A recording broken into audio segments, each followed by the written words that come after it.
नमस्कार, जय हिंद। मैं मोहन पाठक और आज बात करेंगे हम तेलंगाना में 400 एकड़ में फैले कांचा गची बावली जंगल को काटने पर जो विवाद हो रहा है और यूनिवर्सिटी हैदराबाद यूनिवर्सिटी के छात्रों द्वारा जो प्रोटेस्ट किए जा रहे हैं, उस प्रोटेस्ट के बीच मामला कोर्ट में पहुंच चुका था।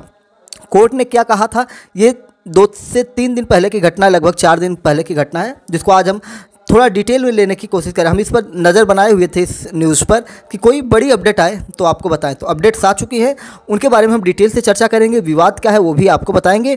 एमपीएस हिंदी पर नए तो चैनल को सब्सक्राइब करके daily current affairs news analysis के लिए हमारे साथ जुड़ सकते हैं। पहले ये जानिए कि हुआ क्या है। आपको बता दें कि हैदराबाद के पास 400 एकड़ में फैले कांचा गची बावली जंगल को काटने को लेकर विवाद हुआ है। सरकार इस जमीन को आईटी और इंफ्रास्ट्रक्चर विकास के लिए इस्तेमाल करना चाहती है, लेकिन यूनिवर्सिटी के छात्रों और पर्यावरण कार्यकर्ताओं का मानना है कि यह पर्यावरण को गंभीर नुकसान पहुंचाएगा। कोर्ट ने इस मामले में दखल दिया है और पेड़ों की कटाई पर रोक लगाई है, जबकि सरकार का कहना है कि यह ज़मीन पूरी तरह से सरकारी है और यहाँ विकास कार्य जरूरी है। तो एक तरफ सरकार अपनी तरफ अड़ी हुई है और एक तरफ सुप्रीम कोर्ट अपनी बातें कह रहा है कि भैया पेड़ तो नहीं काटना। आपको बता दें कि मानव इतना स्वार्थी हो चुका है कि उसे ज़मीनें कम पड़ने लगी है और लगातार अपने विस्तारवादी सोच को बढ़ावा दे रहा है, सुख सुविधाओं से लैस हो रहा है। लेकिन उसको क्या बताया जाए कि तेलंगाना का एक तरह से कहा जाए कि फेफड़ा कह सकते हैं, जैसे अमेजन जंगल है, दुनिया का फेफड़ा कहा जाता है।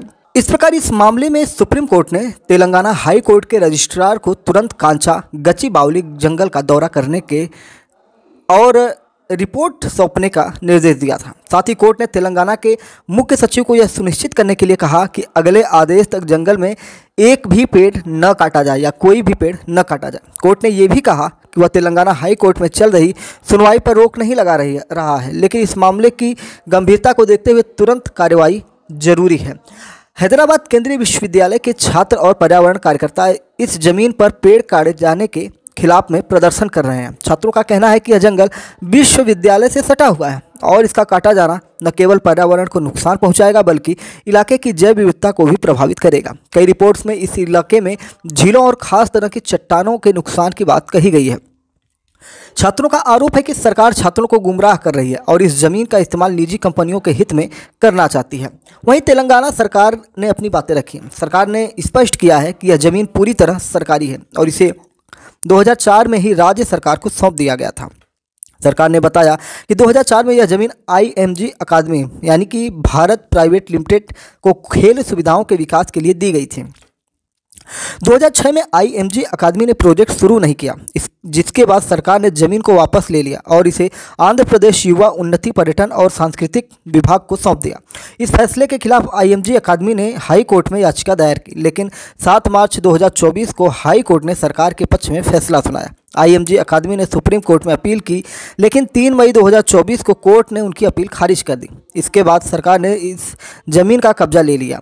सरकार का कहना है कि 19 जुलाई 2024 को एक आधिकारिक सर्वे हुआ, जिसमें विश्वविद्यालय और सरकारी अधिकारियों की मौजूदगी में तय किया गया कि यह जमीन सरकारी है और इसमें विश्वविद्यालय की कोई हिस्सेदारी नहीं है। सरकार ने यह भी कहा कि मीडिया में गलत जानकारी फैलाई जा रही है कि यह जमीन वन क्षेत्र है।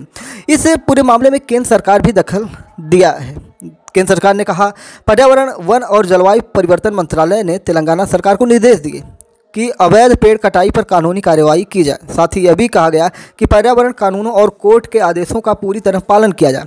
इसके अलावा केंद्र सरकार को तत्काल एक रिपोर्ट भेजी जाए जिसमें सारी स्थितियाँ स्पष्ट की जाए कि मामला क्या है। मंत्रालय ने यह भी बताया कि इस मामले में सांसदों और कई अन्य प्रमुख हस्तियों ने शिकायत भी की है।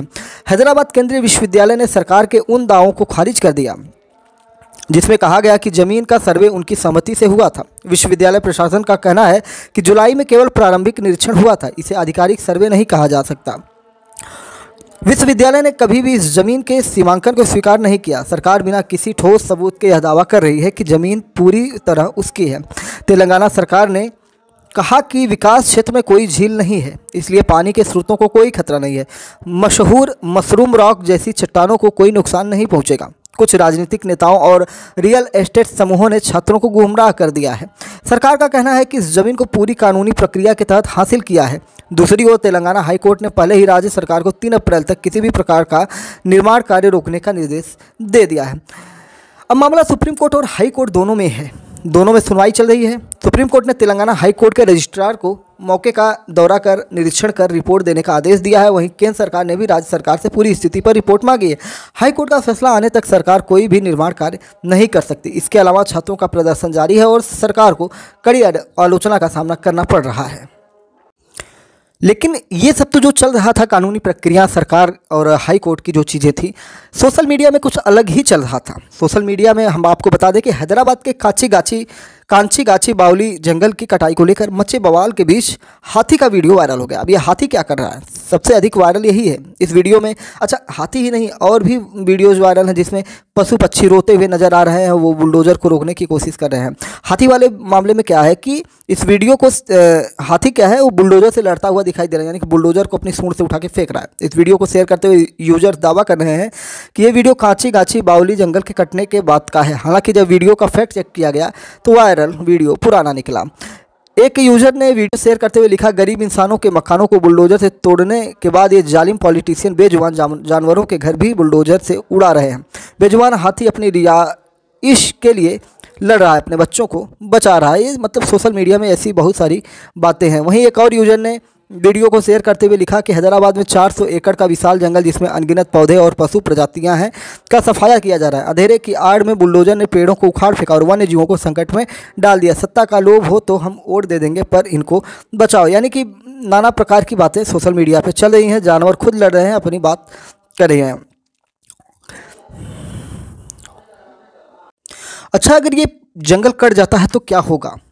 छात्र समूहों और पर्यावरण कार्यकर्ताओं ने जो चेतावनी दी है कि कांचा गाची बोवली वन के विनाश से गंभीर पारिस्थितिक परिणाम होंगे। शोधकर्ता अरुण वासी रेड्डी ने क्षेत्र के पर्यावरणीय महत्व पर एक रिपोर्ट में इस बात पर प्रकाश डाला है कि कांचा गाची बोवली वन में वनों की कटाई से स्थानीय तापमान में 1 से 4 डिग्री सेल्सियस की वृद्धि हो जाएगी। या कि वहाँ पे जो मौसम है, तापमान है, वहाँ पे गर्मी और ज़्यादा बढ़ जाएगी, हीट बढ़ जाएगी, जिससे गाची बावली के क्षेत्र में गर्मी की स्थिति और ख़राब हो सकती है। जैसे जैसे हैदराबाद का आईटी कॉरिडोर बढ़ता जा रहा है, कार्यकर्ताओं का तर्क है कि इस तरह के महत्वपूर्ण हरित क्षेत्र के नष्ट होने से वायु की गुणवत्ता और ख़राब होगी, जैव विविधता को खतरा होगा और जलवायु अस्थिरता में योगदान होगा।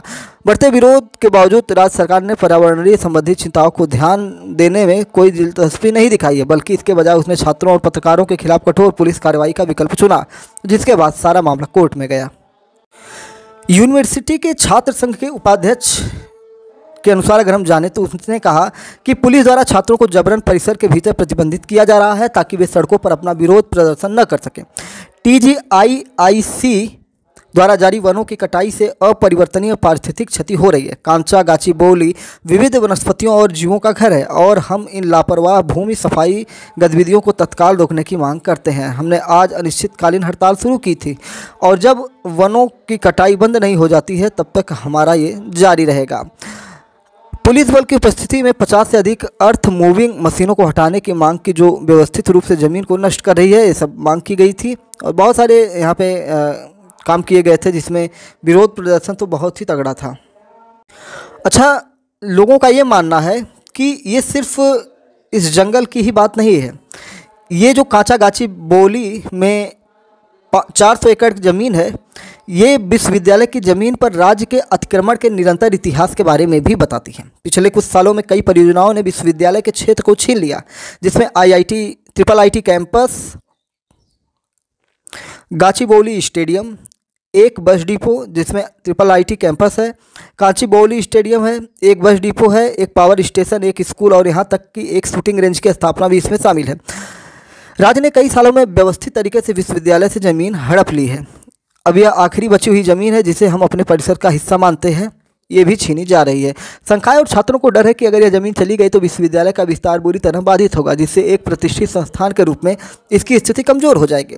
इससे भी महत्वपूर्ण बात यह है कि वे इस बात पर जोर देते हैं कि व्यावसायिक उपक्रमों के पक्ष में हरित क्षेत्रों का अतिक्रमण एक खतरनाक मिसाल कायम करता है, जहां सार्वजनिक कल्याण और पर्यावरणीय स्थिरता पर कारपोरेट हितों को प्राथमिकता दी जाती है।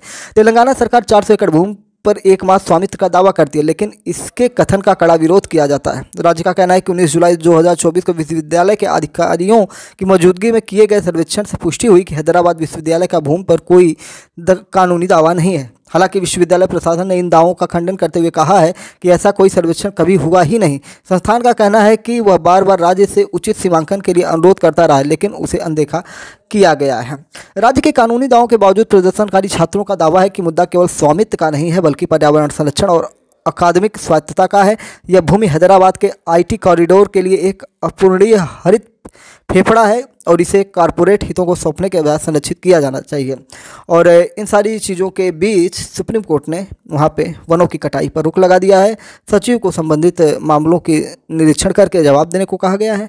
सब मिला जुला के अभी वहाँ पे स्टे लग चुका है। उम्मीद है कि सारी स्थिति परिस्थिति अभी तक की वहाँ की समझ में आ गई होगी। चैनल पर नया है तो एमपीएस हिंदी को सब्सक्राइब करिए। Daily current affairs, news analysis के लिए, साथ ही साथ वनडे एग्जाम्स की तैयारी के लिए भी हमारे साथ जुड़ सकते हैं। डेली क्लासेज आपको आ रही हैं। गांव में महायज्ञ है, आज उसका आखिरी दिन है, तो आज के बाद से क्लासेस लगातार चलेंगी, क्योंकि वहाँ भी विशेष समय देना होता है। और जब महायज्ञ है तो उसमें साउंड की भी बात होती है, आवाज़ बहुत ज़्यादा माइक वगैरह लगे हैं। इस समय भी आप देख रहे होंगे तो छोटी छोटी आवाज़ें आपके कान में जा रही होंगी। इस समय हवन चल रहा है, तो जिसकी वजह से ठीक है। और बस फिर मिलेंगे नेक्स्ट वीडियो में। तब तक के लिए जय हिंद, नमस्कार, भारत माता की जय। अपने दोस्तों में वीडियो को शेयर करिए, लाइक करिए, कमेंट करिए, अपने विचार जरूर कमेंट बॉक्स में बताया करिए।